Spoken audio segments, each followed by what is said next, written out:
अब देखते हैं कि एम्पेयर सर्किटल लॉ लगाने के लिए अगर हम कोई लूप अज्यूम करते हैं तो उसमें क्या कंडीशंस ढूंढे कि लूप में सिमेट्री आ जाए और हमारा जो इक्वेशन लगाने का काम है वो आसान हो जाए।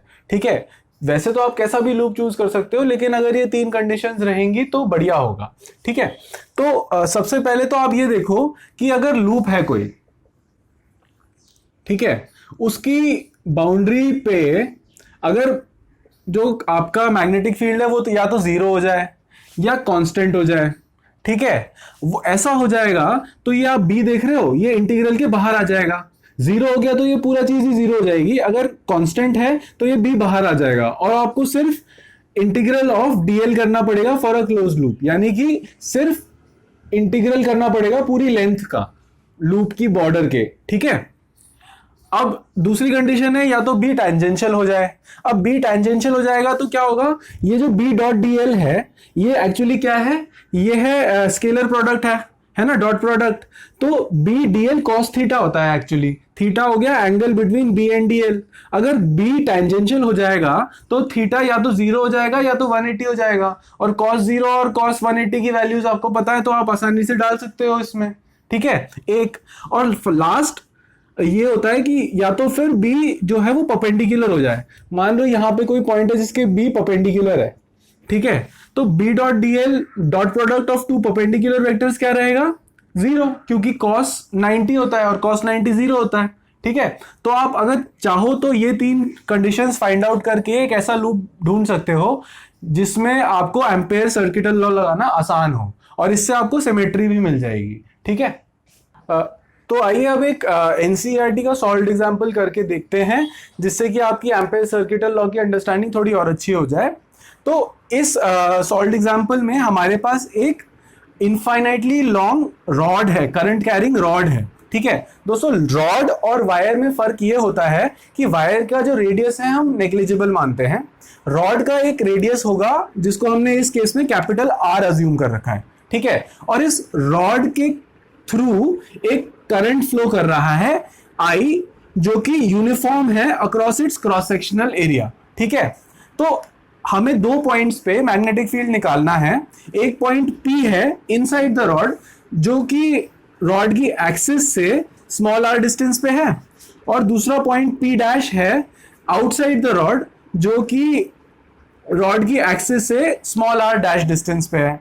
ठीक है, ये दो केसेस करके हम समझते हैं कि हमें अप्लाई कैसे करना है ये लॉ। ठीक है, तो सबसे पहले तो ये देखो कि सिमेट्री कहाँ मिलेगी। ठीक है, सिमेट्री ढूंढ ली तो लूप ढूंढना आसान है। ये रॉड जो है वो इनफाइनाइटली लॉन्ग है।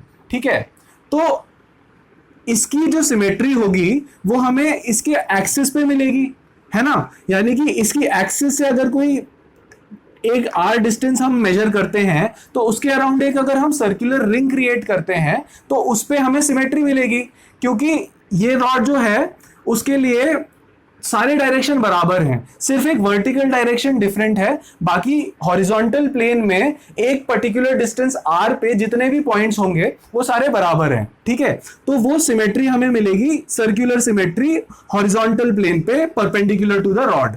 ठीक है, तो हमने एक लूप अज्यूम कर लिया, एम्पेरियन लूप, जो कि आर डिस्टेंस जितना कि पॉइंट P का डिस्टेंस है उस डिस्टेंस पे है from the axis of the rod. ठीक है, तो ये हमारा एम्पेरियन लूप हो गया।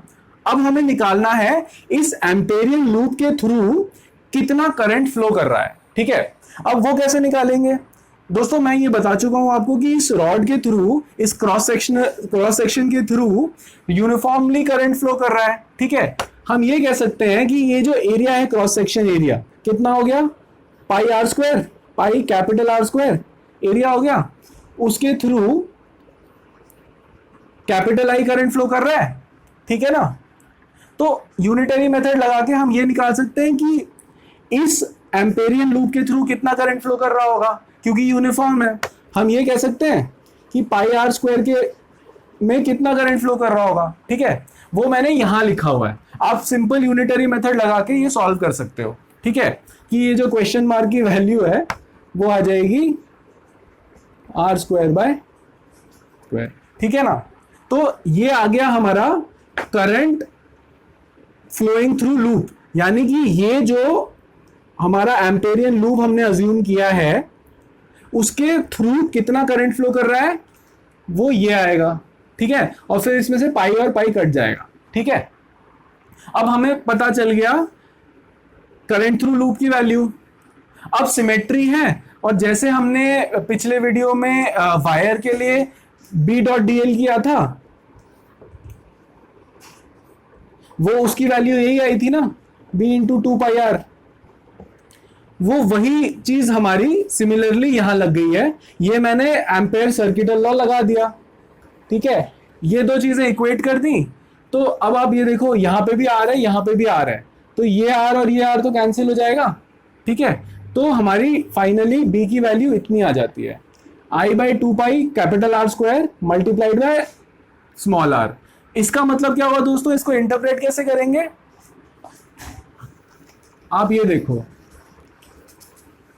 ये है आर जो है वो न्यूमरेटर में है और मल्टीप्लाइड बाय अ कांस्टेंट है। देखो ना कांस्टेंट है क्योंकि कैपिटल आर कांस्टेंट है, कैपिटल आई कांस्टेंट है, कैपिटल आर स्क्वायर कांस्टेंट है, पाई और टू भी कांस्टेंट है, ठीक है ना। हम अगर ग्राफ बनाना चाहें स्मॉल आर का, मतलब ये आर क्या सिग्निफाई करता है, आर सिग्निफाई करता है डिस्टेंस फ्रॉम द एक्सिस, ठीक है। और वर्टिकल वाई एक्सिस में हम क्या लिखेंगे, मैग्नीट्यूड ऑफ मैग्नेटिक फील्ड, है ना। तो अगर हम इसका ग्राफ बनाना चाहें तो कैसे बनेगा, y equal to M X वाला ग्राफ बनेगा ना, यानी कि स्ट्रेट लाइन, ठीक है, जीरो से पासिंग स्ट्रेट लाइन। इसका स्लोप क्या होगा, i by two pi R square का, two pi capital R square का स्लोप होगा। और ये कहां तक बनेगी स्ट्रेट लाइन, ये बनेगी कैपिटल आर तक, जब तक ये आर की वैल्यू लेस है कैपिटल आर से, यानी कैपिटल आर मतलब पूरे रॉड का रेडियस, तब तक हम ऐसी स्ट्रेट लाइन से ये बी मैग्नेटिक फील्ड और डिस्टेंस फ्रॉम द एक्सिस का रिलेशन ऐसे बता सकते हैं, ठीक है। अब आते हैं हम दूसरे केस पे। दूसरा केस मतलब कोई पॉइंट पी डैश जो कि आर डैश डिस्टेंस पे हो और आर डैश जो है वो ग्रेटर हो रेडियस ऑफ रॉड से, यानी कि ये पॉइंट पी जो है वो रॉड के बाहर है, ठीक है। तो सिमिलर प्रोसेस आप लगाओगे और इसमें क्या होगा दोस्तों, इसमें जो आप रॉड, आपने एक एम्पेरियन लूप अज्यूम किया, ठीक है, आपने ऐसा एम्पेरियन लूप अज्यूम किया, ठीक है। इसके थ्रू तो करंट जो है वो आई फ्लो कर रहा है ना, ठीक है। इतने ही इस एम्पेरियन लूप के एक छोटे से पोर्शन के अंदर आ जाता है ये रॉड, उसके थ्रू करंट आई फ्लो कर रहा है, ठीक है ना। तो आप करंट थ्रू लूप क्या मानोगे, आई मानोगे, ठीक है। इसमें एरिया और यूनिटरी मेथड नहीं लगाना है, और फिर आप वही बी डॉट डी एल कर दोगे, जो कि फिर सिमेट्री की वजह से टू पाई आर ही आ जाएगा, टू पाई आर डैश, ठीक है। तो आपकी मैग्नेटिक फील्ड की वैल्यू क्या आ गई, mu naught I by two pi R dash, ठीक है। ये देखो ये जो रिलेशन है वो वायर के सिमिलर है ना। यहां पे जो आर की वैल्यू है वो डिनोमिनेटर में आ रही है, पिछली बार आर की वैल्यू न्यूमरेटर में आ रही थी, ठीक है ना। तो अगर हम अब इसका ग्राफ बनाएंगे तो कैसे बनाएंगे, बी और आर डैश का ग्राफ ये शुरू होता है कहां से, जहां पे R dash is greater than capital R. हमने ये आउटसाइड पॉइंट के लिए अज्यूम किया है ना, इसलिए ये ग्राफ यहां से शुरू होगा। तो ये कैपिटल आर का पॉइंट मार्क कर दिया, यहां से शुरू होगा ग्राफ, और वन बाय आर डिपेंडेंस है, तो ऐसा बनेगा, है ना।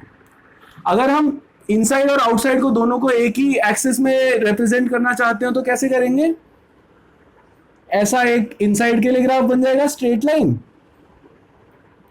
और ऐसा decreasing function one by R dependence वाला बन जाएगा आउटसाइड के लिए, और ये आ जाएगा किंक कहां पे, वैल्यू कैपिटल आर पे, ठीक है। तो ये आपका एम्पेयर सर्किटल लॉ की एप्लीकेशन हो गई।